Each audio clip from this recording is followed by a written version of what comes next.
Bagaimana saya bisa menghasilkan 1,8 miliar per bulan di TikTok tanpa fokus jualan? Bayangkan ini, saya punya akun TikTok yang jarang banget saya gunakan untuk jualan, tapi dari akun itu saya berhasil menghasilkan 1,8 miliar dalam sebulan. Bagaimana caranya? Saya akan ceritakan semuanya mulai dari strategi, algoritma TikTok sampai memilih produk yang tepat. Oke, jadi awalnya akun saya itu fokus untuk edukasi, khususnya tentang digital marketing, internet marketing, dan TikTok affiliate. Mayoritas follower saya adalah orang-orang yang pengen belajar, bukan langsung beli sesuatu. Jujur, saya sempat merasa akun ini nggak cocok untuk jualan, tapi ternyata saya salah besar. TikTok itu unik banget dibanding platform lain. Algoritmanya lebih fokus ke konten daripada jumlah followers. Jadi meskipun followers kamu nggak banyak ya, konten kamu tuh masih tetap bisa viral dan menjangkau audiens yang lain.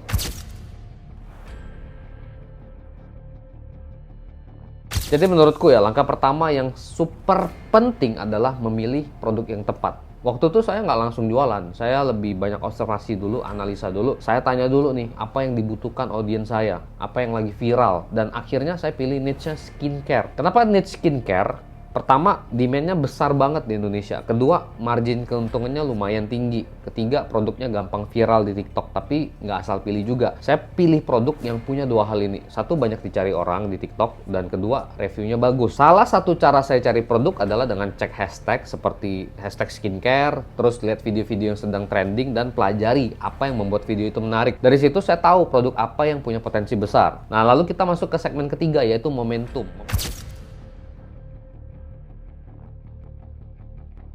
Kalau kita bicara tentang TikTok, TikTok itu tentang momentum. Kalau kita bisa nangkep momentum yang tepat, waktu itu ada tren besar soal skin barrier dan rutinitas malam. Orang-orang suka banget nonton video sebelum dan sesudah pakai skincare. Dan juga terdapat beberapa kasus yang viral seperti overclaim dan oversell. Nah, saya memanfaatkan tren itu. Tapi caranya nggak langsung jualan, saya bikin konten edukasi dulu. Misalnya, kenapa skin barrier rusak dan solusinya apa? Di dalam konten itu saya sisipkan produk yang saya jual. Jadi audiens dapat informasi yang berguna sekaligus tahu solusi dari masalah mereka.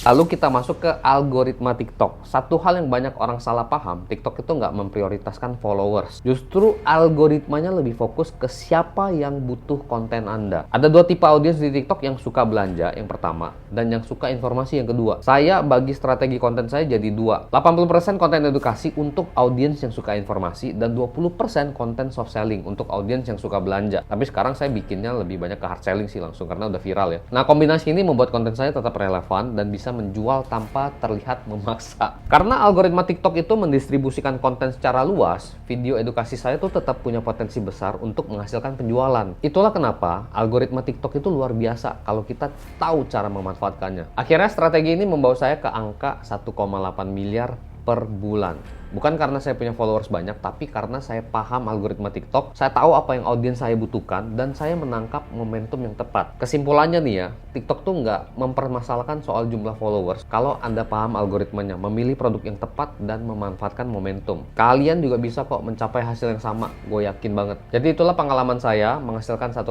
miliar per bulan di TikTok. Kalau kalian pengen belajar lebih banyak, jangan lupa subscribe, like video ini, dan tinggalkan komentar kalau ada pertanyaan. Saya juga lagi persiapkan grup eksklusif tentang TikTok affiliate dan strategi penjualannya seperti apa. Supaya kalian bisa dapetin komisi yang lebih besar, silahkan gabung di grup tersebut, baca di bawah. Sampai jumpa lagi di video berikutnya.